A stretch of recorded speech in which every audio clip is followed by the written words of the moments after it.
What's up, everybody? Thanks for listening to the Whatcast. We are back after a semi-hiatus, like missing an episode here and there. Yeah.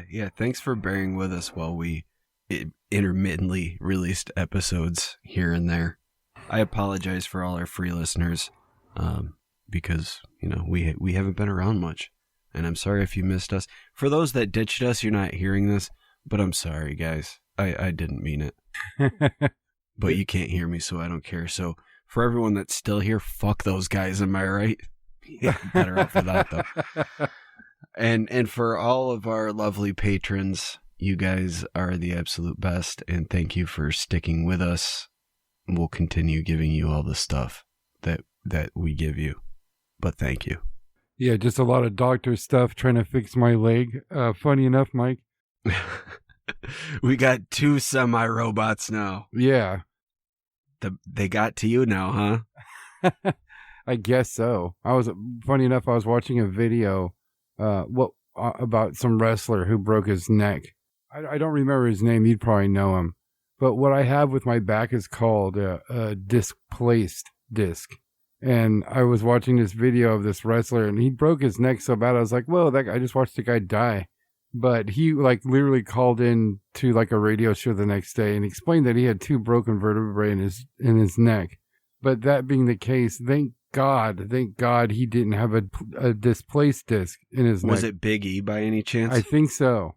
Yeah, love that guy. But he was like, I'll take 2 vertebrae over a displaced disc any day. He's like, that would be hell. I was like, oh, cool. So I just have a bunch of appointments for nice physical therapy and shit that I didn't have in the way before. So sorry. My girl's going through that right now too. She has bulging discs going on. She's got to go to physical therapy, and it's like pinching a nerve, so it's causing this pain shooting down her arm. It's good stuff. Yeah, after I got the pain under control after the ambulance ride, when this happens, it'll usually take a week or 2 till everything's back to normal.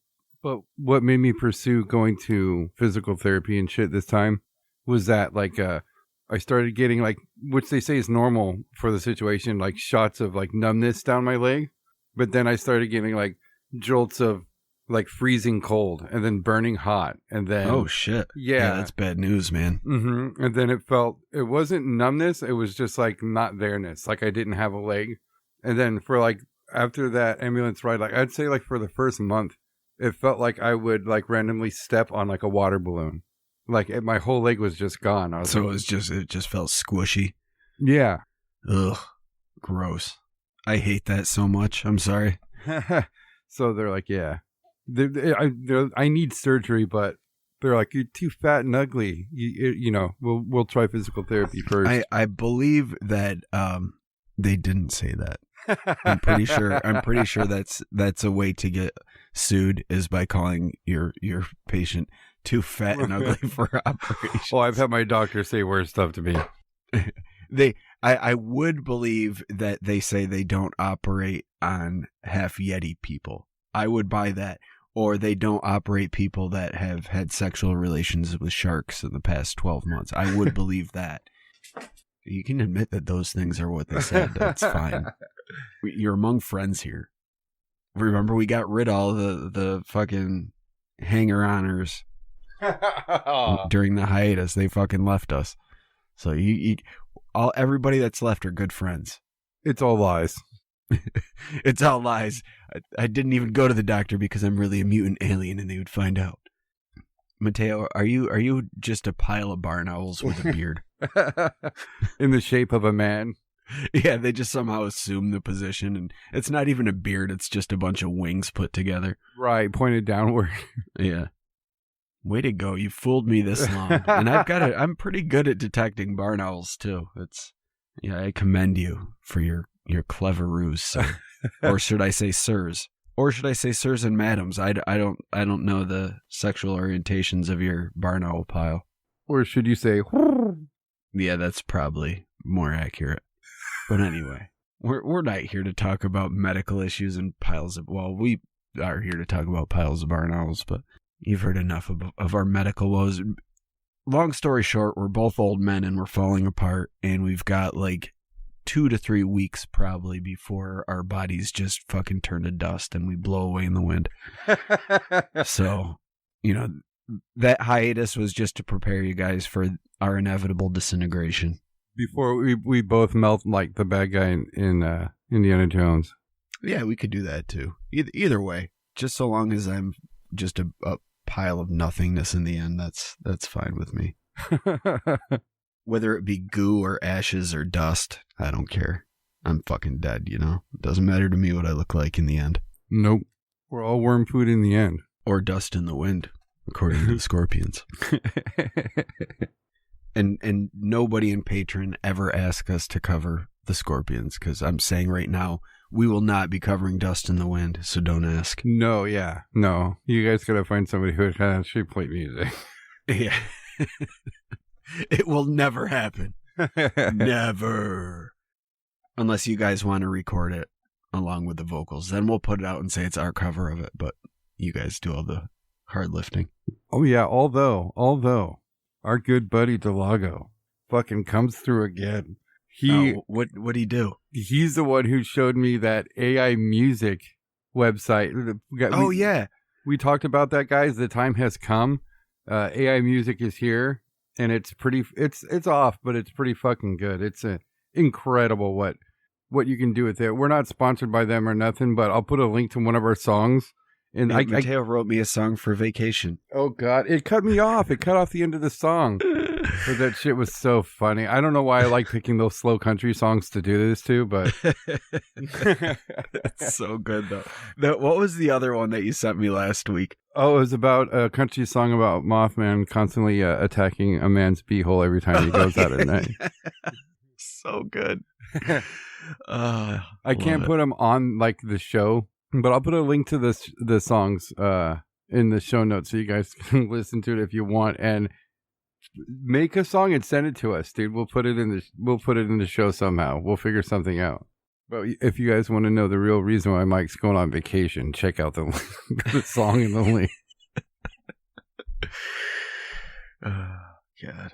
Yeah, by the way, I'm going on vacation at the end of April through May, so there will be no show for that time frame, and our regularly scheduled meetup with our patrons in Discord will not be occurring until the second weekend of May. Right? I think the 10th. Let me double check here. Yeah, after 10 long years, Mike's taking an actual vacation. Yeah, I am. This is my first time out of the country in almost 20 years. Oh, you've been out of the country before? Yeah, never outside of the continental North America. Right. Okay, yeah. Okay, you've been to Canada. Yeah, I've been to Canada and Mexico, but I am going elsewhere now, and I'm going to see other parts of the world. That's awesome, dude. And also the inner world. I'm going to Agartha, guys. I'm gonna go fight Darrow for the love of evil time traveling Barack Obama. I'm gonna spread the word, and they can either join or die. Yeah, well, when you're there, dude, and you happen to pass a comic book shop, take a dive in there for your old buddy, huh? Yeah, I'll take a look, but I mean, all their shit is fucking stone discs, so unless you've got a reader, it's gonna be garbage. And besides, Darrows are shit fucking artists. They can spin a yarn, but they are shit artists. But I'll see what I can do. Yeah, and even more other news stuff. I've been getting some fucking disgusting comic book hauls, so we're gonna start filming the new comics I'm getting, and we're gonna film me rebuilding my collection and Mike showing off his glorious collection. I just pulled out my Amazing Spider-Man box and was looking through that earlier today. Oh man, so awesome. Yeah, I can't wait to just watch you go through. Like, you'll pick 5 covers to go through.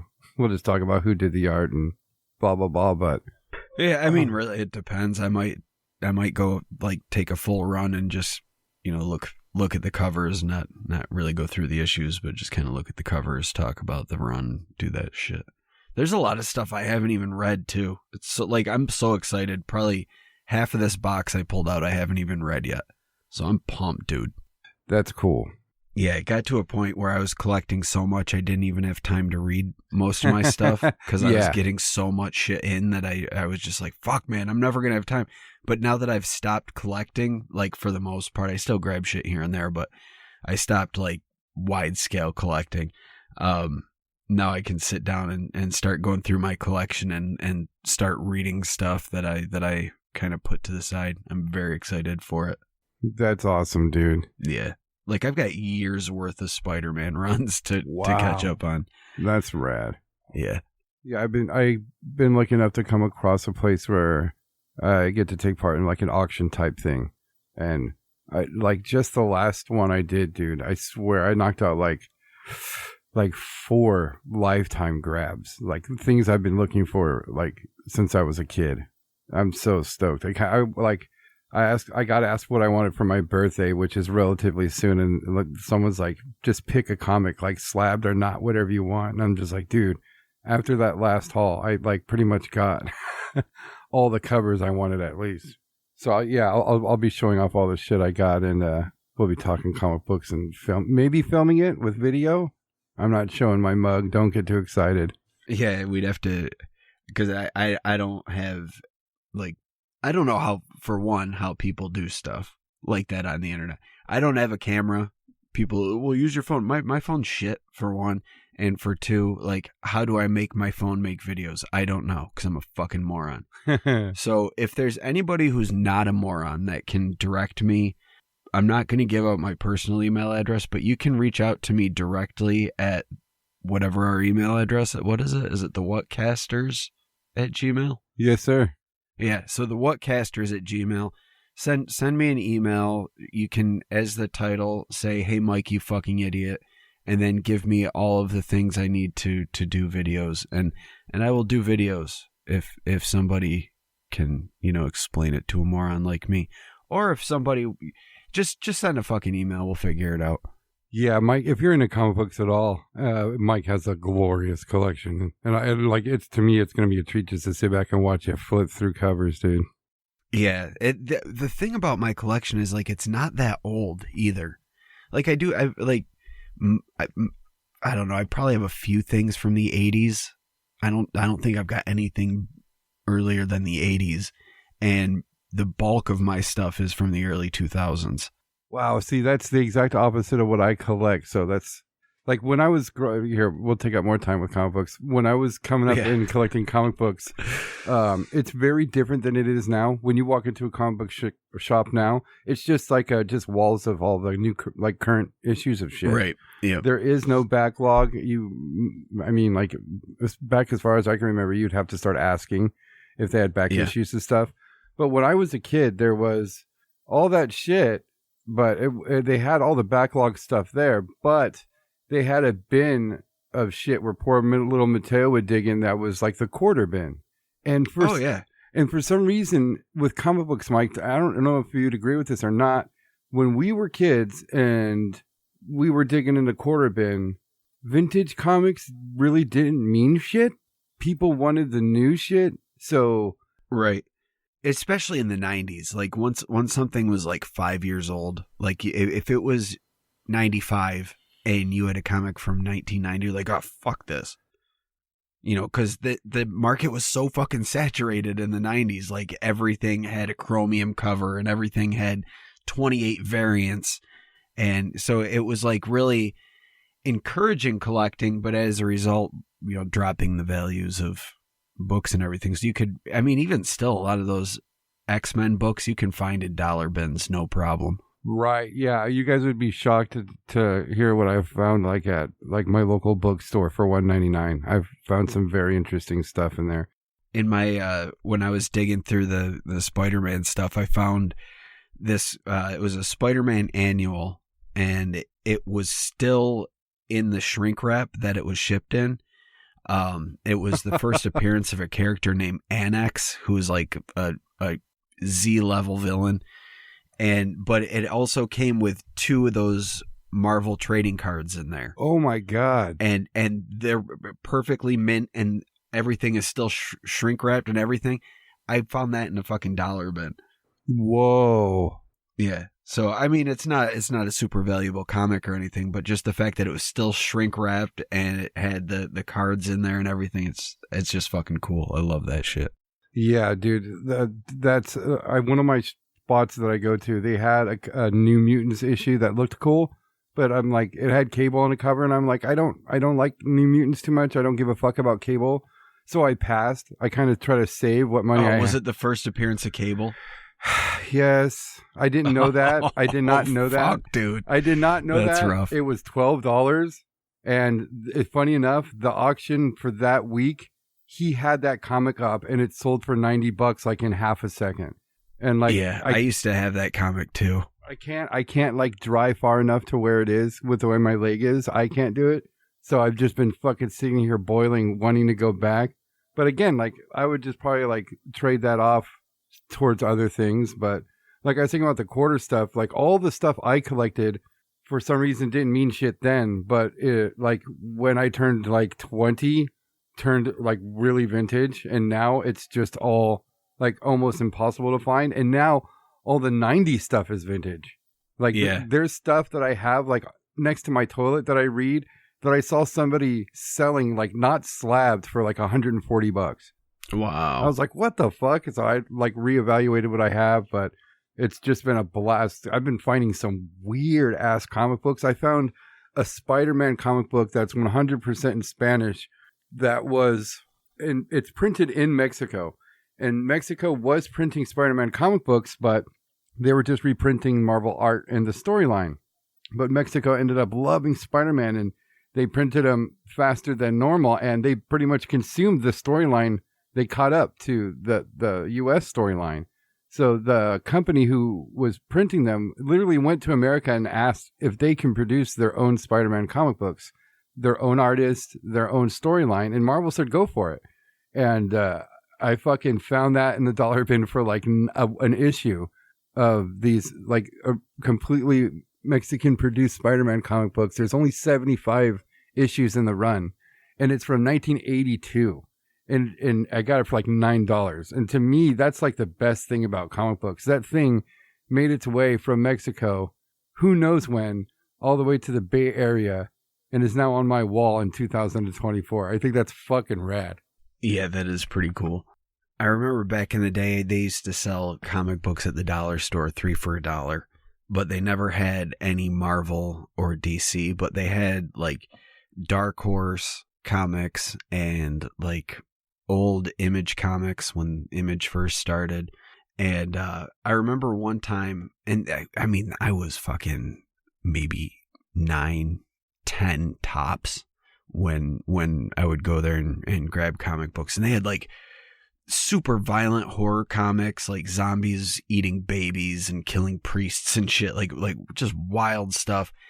And then they actually had one of the Eastman and Laird Turtle comics. Ooh.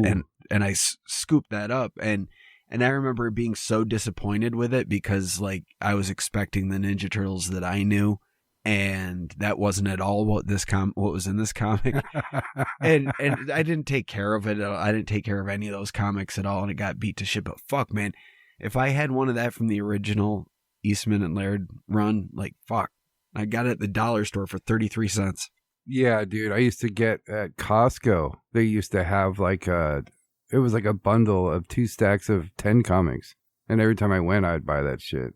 It was all the modern shit, all the New Warriors stuff, that era of things. But dude, if I just from like looking at what's coming up and like all social media showing me comic books now, if I had my comics, dude, I went on this dude's that shit I sent you today, that Etsy store today.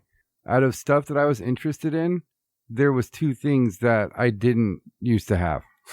Like every fucking Spider-Man title you saw, I had. It's fucking heartbreaking, nice. But it's fun to. Yeah, it sucks, but it is like that. That almost makes the hunt even more fun because you're hunting down things that you used to have. Oh yeah, that's pretty awesome. And not even that. The person I found to get comics from, dude, I'm getting shit that I dreamed about when I was collecting comics as a kid. Like I'm getting shit that I've never seen in a shop anywhere. stuff I've dreamed of Hell getting. yeah. Yeah. It's fucking fun. I fucking can't believe I got that Spidey 2099 #1. Oh, that thing like tripled in value. I can't believe I just gave that to my kids to fucking do whatever with. Oh my God, what the fuck was I thinking? Why did I do that? So pissed. Watching stuff and talking with this dude. He has a YouTube channel too. Like the big issue that's going around right now is I forget what issue number it is. But it's Gambit's first appearance. And oh yeah. The like value of that comic book, like they go to charts and show you on the market for like each title and shit. That comic book was like going for $40, and then like the week before the new animated show came out, it like jumped to like $180. And I've seen copies of it sell for like $180 fast. It's crazy. So the comic market literally goes week by fucking week. So that Spider-Man 2099 #1's probably doing good right now because all those cartoon movies. Yeah, I saw the value for the Spider-Punk for his first appearance went up. Yeah, I bet it did. I actually have that. Do you? Yeah, it was in Spider-Verse 1 or 2, but I've got that whole run. The only one I'm missing is Edge of the Spider-Verse 1, which was the first appearance of Spider-Gwen. That's the only one I'm fucking missing, and I'm so pissed that I don't have it. You gotta give me a list, dude. You gotta give me a list. Because that dude gets really cool modern shit. He had Miles Morales for sale on Friday or Thursday. He had #1. I have that. Yeah, and people clamored for that. I have Spider-Gwen #1. I actually had doubles of it. I sold one of them for a couple $100. Really? A year or two ago. Yeah. Wow, nice. Yep. But anyway, the people aren't here for comic book talk. That's for Patreon. 24 minutes of comic book talk. So I'm sorry. I'm sorry for the comic book talk. For those of you that weren't into it, I don't know what to tell you. You should be used to our things by now. We go off topic, and that's part of our charm. That's why you love us. We'll talk about some UFO shit for you guys though, because we know that's what put butts in seats. Yeah, you want to send us pictures of your comics now. Yeah, I mean, I will gladly take a look at your comic collection. Please, if you guys want to do some fucking try to set up some trades, all sorts of shit, man. Wow, oh shit. Now I feel like I've got a project on my hands where I've got to go and make an actual log of all my comics. That'll be a lot of fun, but fuck, will that be a lot of work? It'd be easy with a smartphone now. I'm doing it now on my with my iPad. Yeah, I'm sure there's probably an app for it, right? I would probably make a fucking Excel file and sit here on my computer like, I'm fucking 20,000 years old. After looking at the apps, that's exactly what I'm doing. All the apps are really cool. Like you can just take a picture of your shit, click a button that says I own this, and it'll put it in your collection. It'll have all the info, the value. Like they even keep track of like I've seen people selling shit and they say like the last time this sold, it sold for this much. Like they check how much eBay sells shit for, auction sell shit for. So it'll tell you everything. But like you download the app and they're like, oh yeah, to do that it's fucking $20 a month. You're like, fuck off. So yeah, do your Excel sheet, bro. Yeah, I'm going to. And I'm also like lately just talking to you now that you're like getting back into the comics and everything, and I'm kind of living vicariously through you and that excitement and all that. But it's making me like remember all this old shit that I used to have. Like I used to have the first comic book appearance ever of Michael Myers. I had Halloween #1 from Chaos Comics.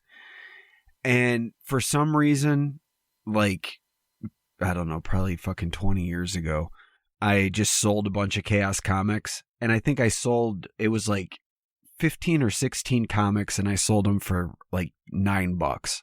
And that was one of them. Oh. And that's worth a good chunk of change now. And I'm so fucking pissed off about that. For one, why the fuck would I get rid of a Michael Myers comic anyway? And for two... No, let's just leave it at that. Like, why the fuck would I get rid of that stupid young version of me? That guy, like, seriously, there's so many things I would like to go back and punch that guy in the stomach about. Oh, yeah. That guy, or I should say young Mike needs a karate chop or 3. Dude, I had the first appearance of Wolverine, and I didn't even get to sell it or lose it. Fuck. Yeah, like literally first edition Hulk. It was ridiculous. That sucks, dude. UFOs before I hang myself. UFOs. So yeah, there's been some UFO stuff going on lately. Some weirdness to, like just this past week. Since it's been well established, we record ahead of time for just so so we can provide some context. Today's date is the 14th, which is a Sunday. So earlier in the week, there was a sighting in Philadelphia. It looked like a string of glowing blue lights flying into the sky, but then someone recorded it dropping into the Delaware River and then flying back out, hovering and dropping in again. Oh wow, going back in and out of the water? Yeah. And there's video. The dude's just standing there on the fucking shore of the river, just filming it. And I actually sent it over to you on Twitter, Mateo, so you can take a look at that if you want. But yeah, I'll do that right now.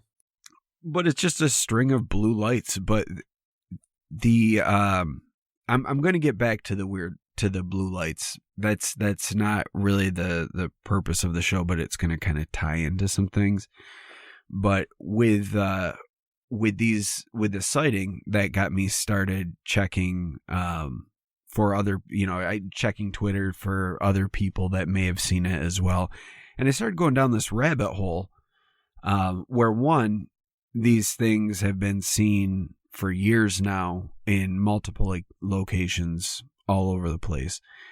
But it led me to this weird anomaly that occurred in the Atlantic Ocean on the 9th of April. So earlier this week. It started at 5 p.m. and there's a website called Ventusky, and it's basically a map of any area of the world, and you can find a lot of different information. You can find like the temperature from wherever, the precipitation level, what satellites are going over, the cloud cover, wind speed. You can even see the humidity, or if you're over the ocean, you can see wave swells. So at around 5 p.m. on the 9th, there was a recording of this wave swell coming up from Antarctica. The swell was at least 50 feet tall. And you can see it as it's approaching the west coast of Africa. It gets larger and larger, and it looks like it is almost coming in contact with Africa, and then it starts to separate. And these swells, from the time it moved from Antarctica to the west coast of Africa, it was about a day and a half. So it started April 9th at 5 p.m. and by April 11th at 2 a.m., it had gone back and everything was back to normal.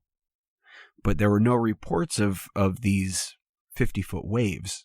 There's no news reports of anomalous waves, and especially the fact that they traveled this distance over a day and a half. So it wasn't particularly fast moving. Well, yeah, and 50-foot waves aren't exactly small. Right. But this led me down a completely different rabbit hole. Because after I started seeing things about this, people started talking about this anonymous whistleblower that had been talking about this mobile base in the Atlantic Ocean that was responsible for releasing UFOs.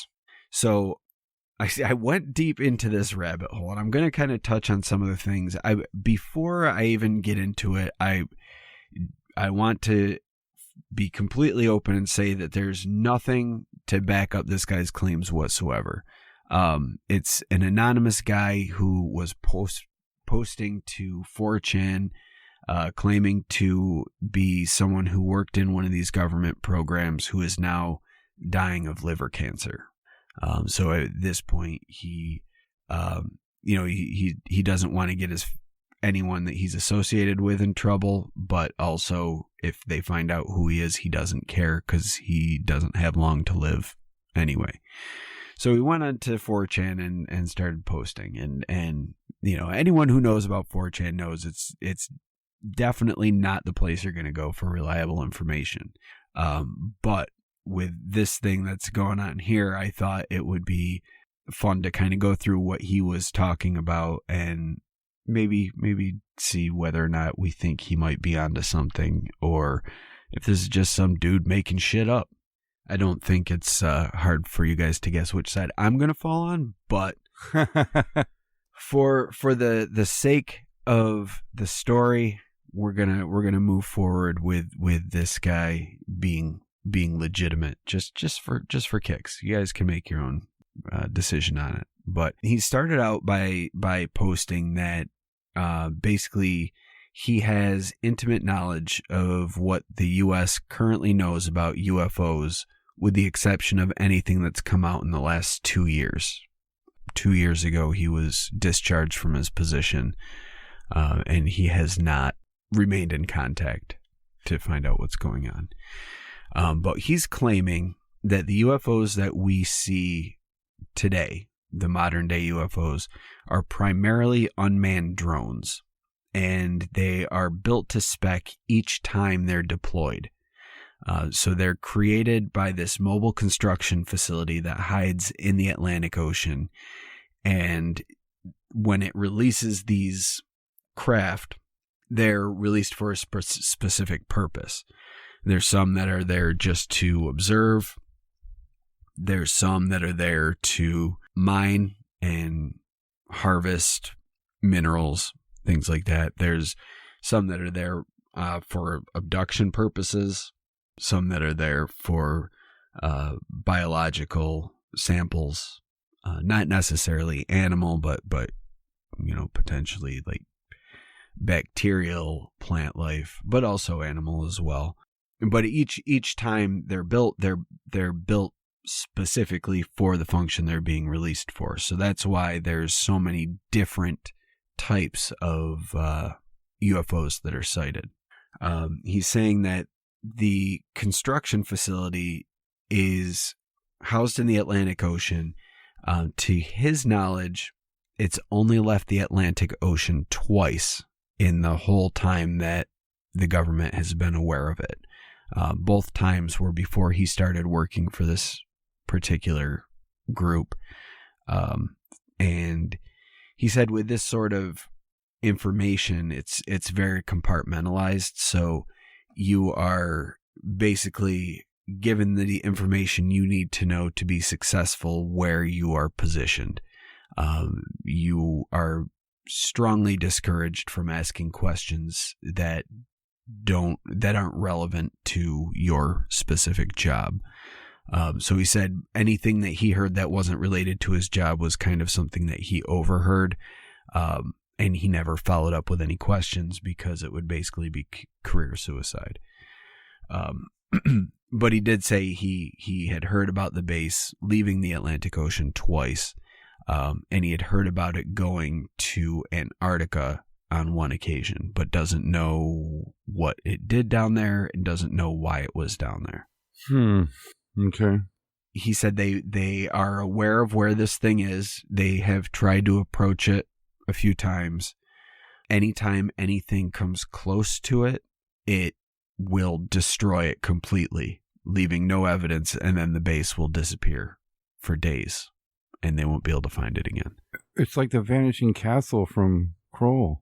Or like some weird SCP thing. Right. Yeah. Vanishing Fortress, my bad.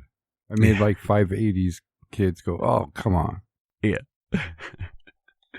But he said that the U.S. believes that, to their knowledge, the facility has been active for at least 100 years, but there are some people that believe it's been around for about 6,000 years. Whoa, what gives them that idea?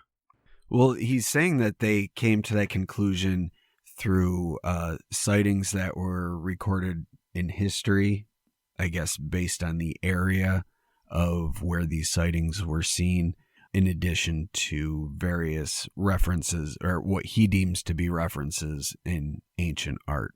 So they're saying that they've seen things that date back to around 4000 BC. Whoa. So like I said, this guy's just some guy showing up on a 4chan forum who's claiming to be, a leaker of information, but he kind of did for a few days was just taking questions from people about these things. So like basically anything you'd want to know about this sort of thing was being asked to him. And there's things he didn't know about because, like I mentioned earlier, the information's pretty compartmentalized. But he was asked if there was any form of intelligible communication that had been established between our government and these beings. And he said there has been, but it kind of depends on your viewpoint as to whether or not it's been intelligible communication. He said for the most part, these beings want very little to do with us.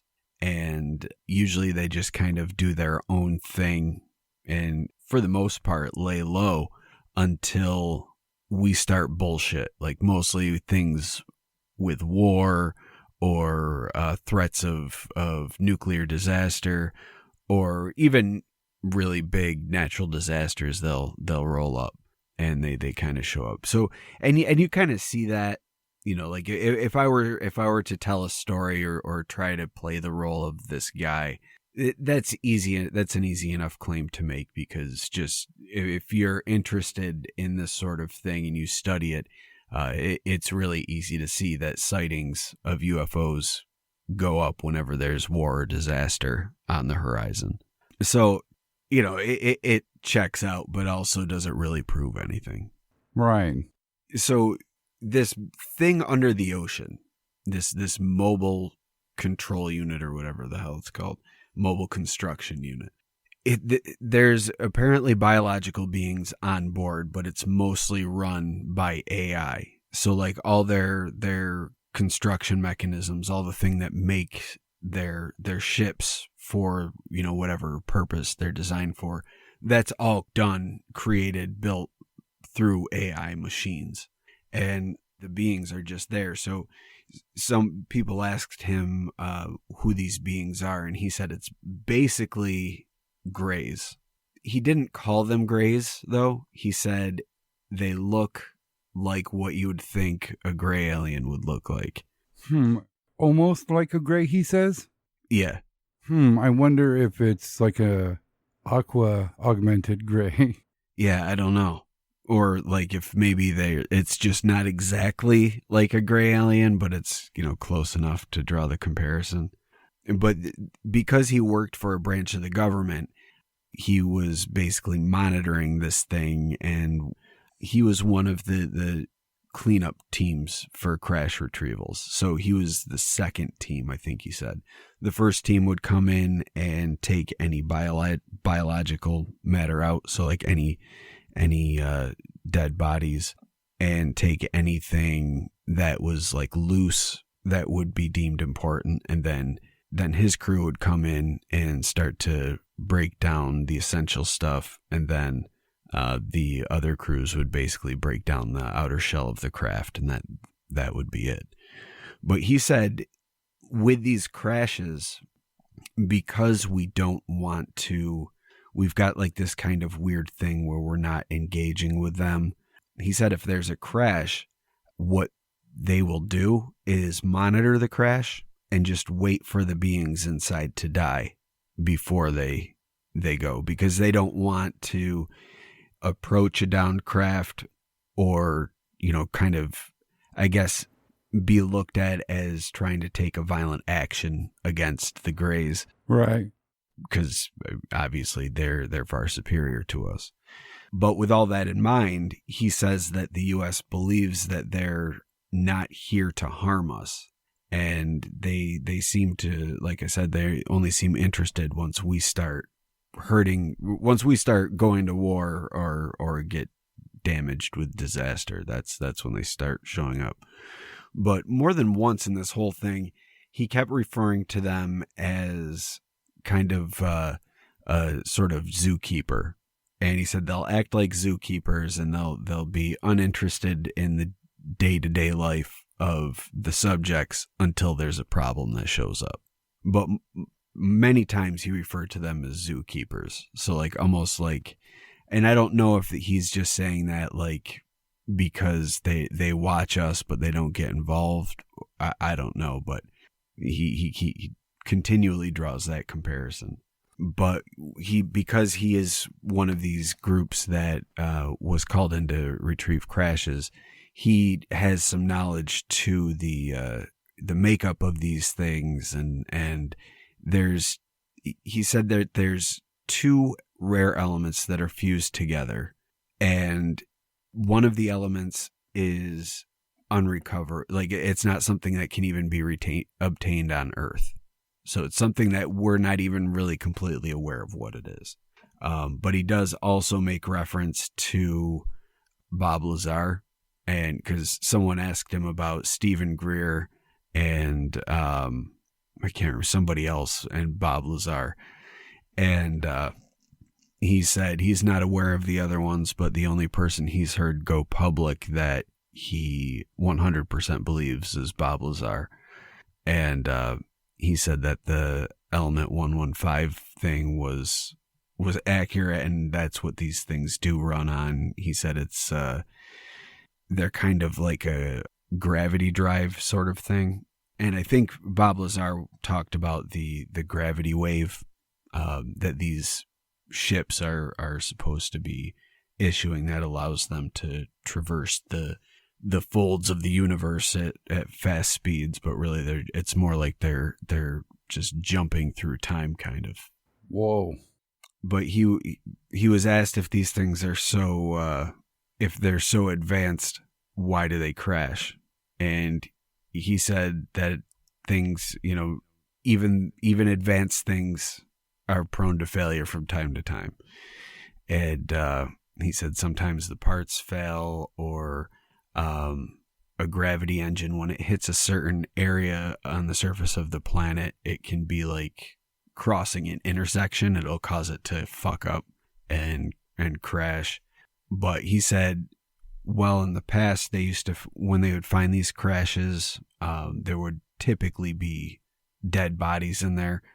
Most of the crashes they find these days are drones, where they're completely unpiloted. What do you think about? I know you talked about maybe the Greys being like automatrons and their UFOs being drones and stuff like that. And back when that was brought up when we were younger, that was kind of laughable. But I don't think either of us saw drones that we see today coming into play in the future. What do you think about that whole thing about them being drones? Like the Greys themselves, you mean? Or UFOs? UFOs. Yeah, I mean, it makes sense. It makes perfect sense. And really, like, if you don't know if a planet is going to be hostile, or if you're not going to be able to breathe the air or live under that the strength of the gravity in the planet, it would make sense to send a drone with sensory testers on, I don't know what the fuck they're called, but things that would be able to determine the air quality and the gravitational pull and the light quality and everything that you would need to be able to survive on a foreign planet. It would make sense to send one of those first to make sure that you'd even be able to survive if you did crash. So right. It makes perfect sense. And I'm still of the mind that the Greys are kind of like a biological robot. I don't think that they are an actual race of beings that would breed. I think they're all like genetic robots, basically. Yeah, I mean, if you look at how things went with us and our progression in that field of technology, it almost, they'd almost have to have something like that. If we did the same exploration and we were capable, we would definitely be sending some type of probe droid. That's what we do now when we send the little robots that roll around Mars. So why the fuck wouldn't they be doing the same thing? Yeah, it makes perfect sense. And he even said in when he got pulled off the project, they had recently retrieved what he called it a thinner model, but it was a crashed UFO, but it was low profile. You wouldn't think something would be able to fit in there. So when they got it open, it was a drone, but the entire thing was fitted for research. And he said it seemed like some kind of lab that was studying genetics. It looked like a genetics lab. And when he was in the middle of researching it or studying, doing whatever they were doing, he got pulled from the project. Huh. So that, I mean, to me, do you remember the UFOs in Brazil that would blast people with light and suck their blood? Mm-hmm. What if that's what these type of things are? And also the things that mutilate cows or other livestock and just take weird pieces. Right. I don't know, man. It's a cool story, and I really like it with the thing in mind with the swell of waves in the Atlantic Ocean. And there could be any number of explanations for it. Just to me, the two together make an awesome story, and that's the whole reason I wanted to share the story here, just because, you know, where else can you talk about this sort of bullshit? I don't think it's real. I think this guy is probably just he's probably well versed in UFO stuff, and he's just talking out his ass and making this whole story up. But what if he isn't? What if he's really telling the truth here? And I mean, we've heard things before about UFO bases in the ocean, right? Like there's one like basically in your backyard, isn't there? I have no idea the geography of California, and I don't know how close you are to Catalina Island. No, I don't know. I'm not too close to it, but yeah, you're talking about the 2014 one that was found on, I think it was Google Earth in Malibu. Yeah. We talked about that way back in the day. Yeah, and I looked back into it, and it's, as far as I can tell, it comes from a dude named Jimmy Church of Fade to Black Radio. He pointed out something he had found on Google Earth. It's right off the coast of California at a place called Point Dume in Malibu, California. And it's, you guys might remember it. It was like the blue photos. I'll put it in the show notes and probably on the show art, so you'll see it. But we covered it. You'll probably remember it. And Mike, I'm going to send you some photos I have of it to your phone. It's fucking, these photos are fucking shocking, dude. I don't know. I mean, maybe it's just because of how things have gone since, but I think that these photos are fucking crazy. The structure is 3 fucking miles wide. The roof is 500 feet thick, and it's 2,000 feet underwater, 6 miles off the coast. And it's the one that had what appeared to be columns. Now, I sent you those photos. Take a look at those, dude. Yeah, let me take a look. Oh, yeah, I do remember seeing this. And I wonder if that really is pillars or if it's just like pixelated. Well, the USGS basically laughed at any claims of it being anything other than, quote, just a rock formation. And I think that's interesting. So they're saying they've been down 2,000 feet to go check this thing out.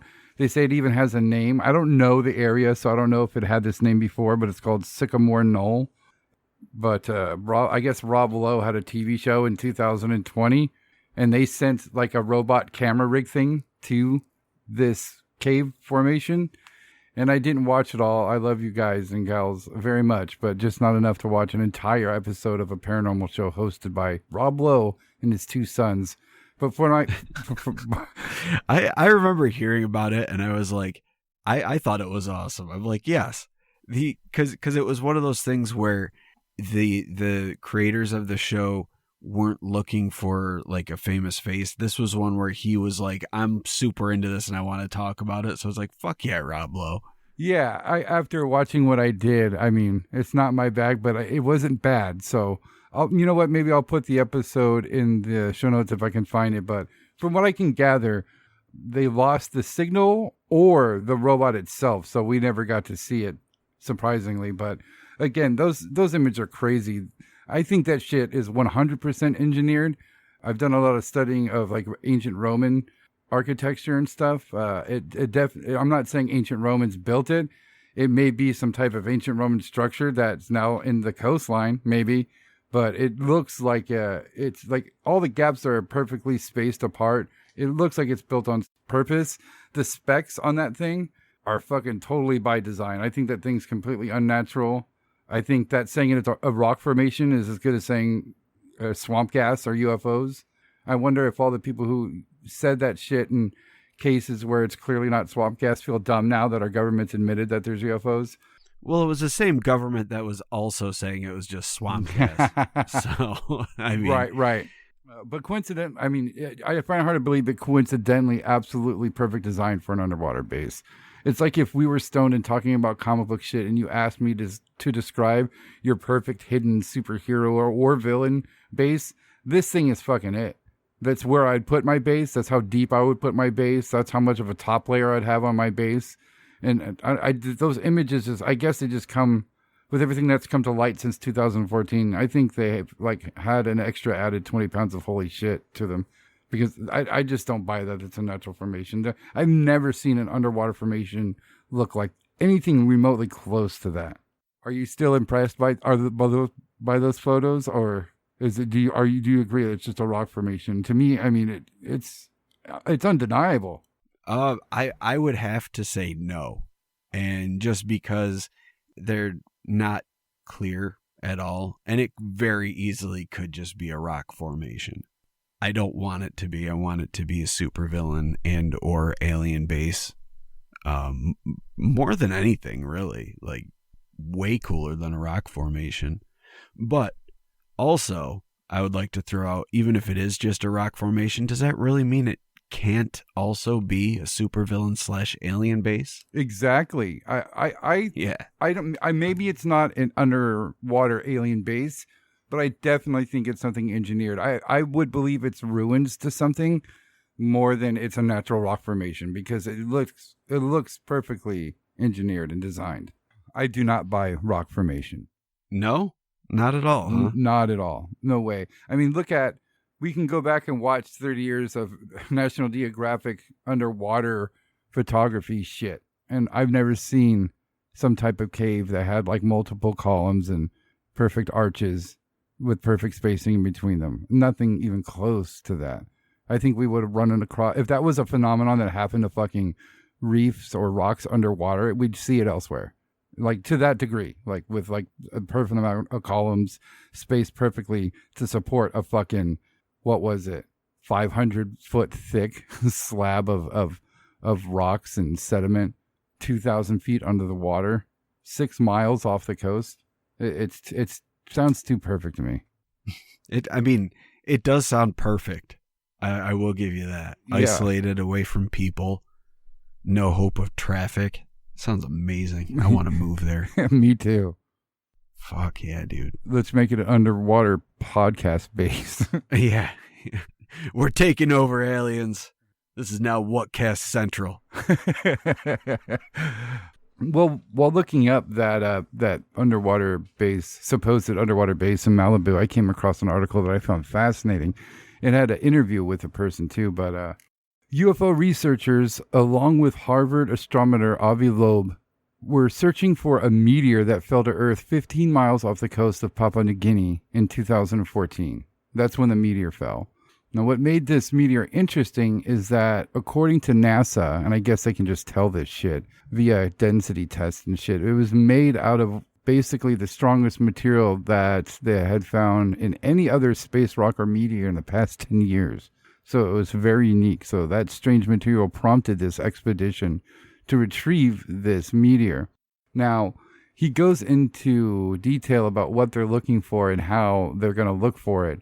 And he goes into talking about how that what they're looking for were fragments, and they're smaller than that. They're called spheros. They're perfectly round particles that splash off molten meteors in metals. Oh, yeah. Yeah. So it's like a molten metal drop. that solidifies. Right. But these drops are about the size of a pinhead. So instead of a needle in a haystack, it's a pin drop in the fucking ocean. But nevertheless, they did fucking find these fragments that they were looking for by dragging these huge sleds at the bottom of the ocean that were magnetized. They had huge magnets in them. And after analyzation, they believe the metal fragments to be possibly of alien origin. It's a mixture of metal that's not from Earth or any other meteor that's been found on Earth. And it's a mixture, so that suggests that it's not a meteor, but something forged. Something actually worked together to make this material. And another thing that was interesting is back in 2014, when NASA was tracking it, it was traveling faster than anything in the sun's gravitational pull.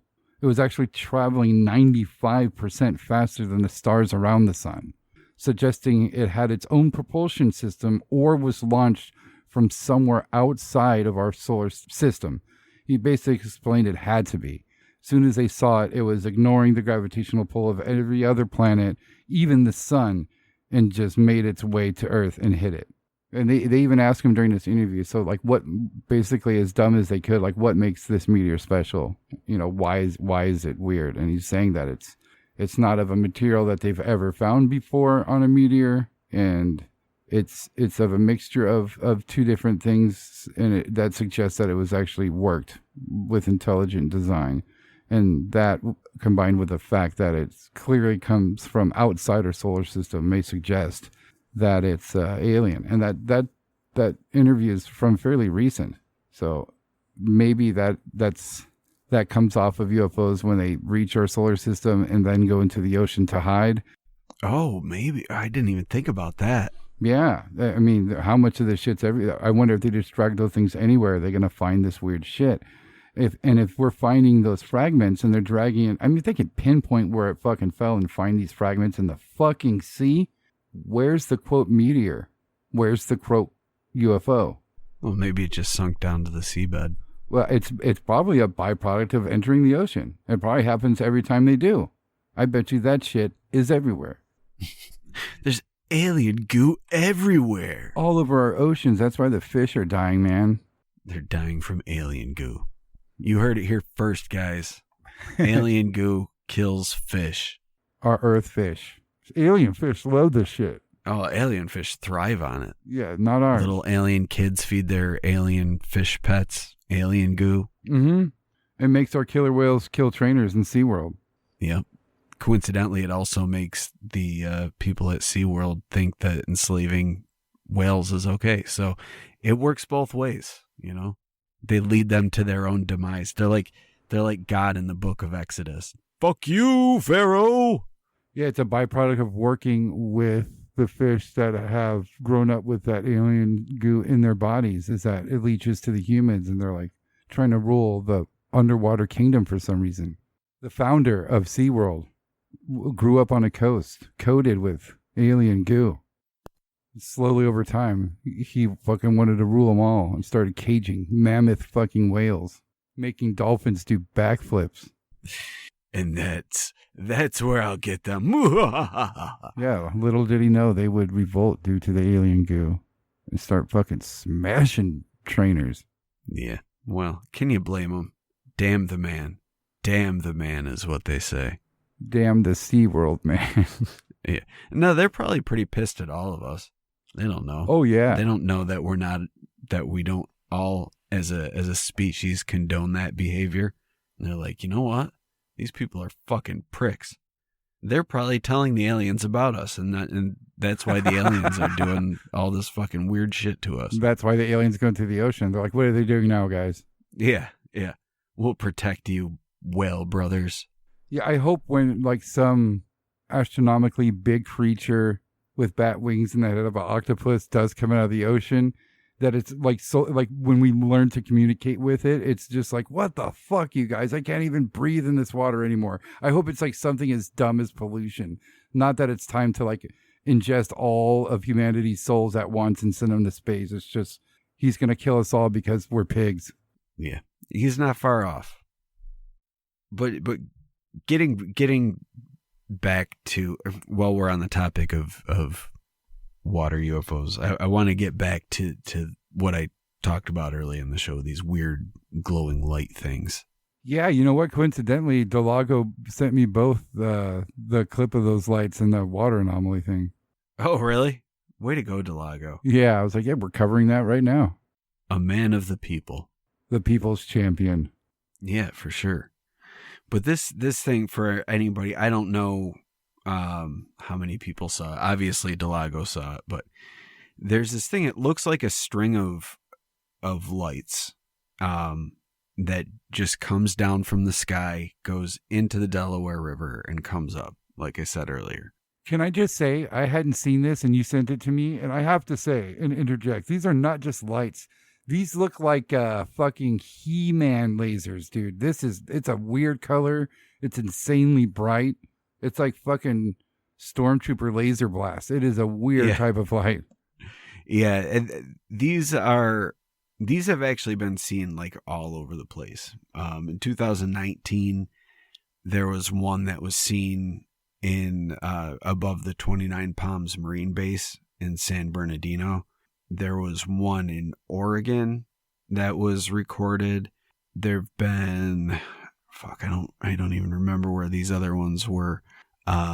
There's a bunch of videos of them online, but if you want to find them on YouTube, look up light tracers, maybe, or alien light tracers. But according to this expert on Pleiadians, and I use quotey fingers when I say expert, these things are called light tracers, and they're a form of drone technology that's used to sensor an area, and they get released from motherships, and what they do is come down, they take readings from the environment, they can monitor underground caverns, they are able to test water quality, air quality, all that stuff. And so these things are like showing up all over the place now.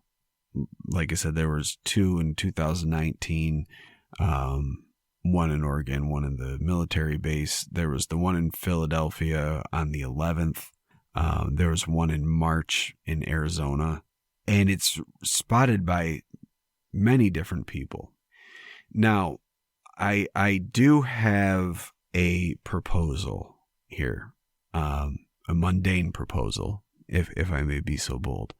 There's one thing that is standing in the way of this proposal, but my proposal is that this is a drone carrying an LED strip with a weight on the end so that the LED strip doesn't just flap around. That's my proposal.